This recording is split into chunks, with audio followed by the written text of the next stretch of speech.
अहम खबर आपको दें, इमरान खान के खिलाफ तोशाखाना फौजदारी कार्रवाई का केस। इमरान खान की लीगल टीम का इस्लामाबाद हाई कोर्ट से रुजू।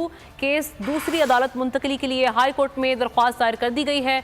एडिशनल सेशन जज का इमरान खान के खिलाफ रवैया मुतासिब है, दरख्वास्त में ये कहा गया है। हुसैन चौधरी से मजीद तफसीलात जानते हैं। हुसैन, मजीद क्या कहा गया इस दरख्वास्त में? जी देखिए, तोशाखाना केस में कल फर्द जुर्म आयद की गई थी साबिक वज़ीर-ए-आज़म इमरान खान के खिलाफ, और इमरान खान की लीगल टीम ने केस दूसरी अदालत को मुंतकिल करने के लिए इस्लामाबाद हाई कोर्ट से रजू किया है।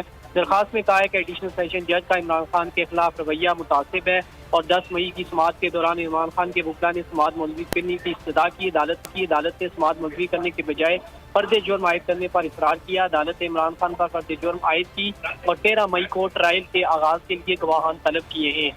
दरखास्त में कहा गया कि एडिशनल सेशन जज ने इमरान खान के वकील के एतराज़ात को भी रिकॉर्ड पर लाने से इनकार किया। अदालत तोशाखाना फौजदारी कार्रवाई का केस किसी दूसरी अदालत मुंतकिल करने की जो है वो अहकाम जारी करे, और ये दरखास्त बैरिस्टर गौहर के जरिए इमरान खान ने हाई कोर्ट में दायर की है। जी ठीक है हुसैन, साथ रहेगा। और ये इमरान खान पर फर्द जुर्म आयद करने का तहरीरी फैसला भी जारी कर दिया गया है, और इस फैसले में कहा गया कि तोशाखाना फौजदारी केस में फर्द जुर्म आई है।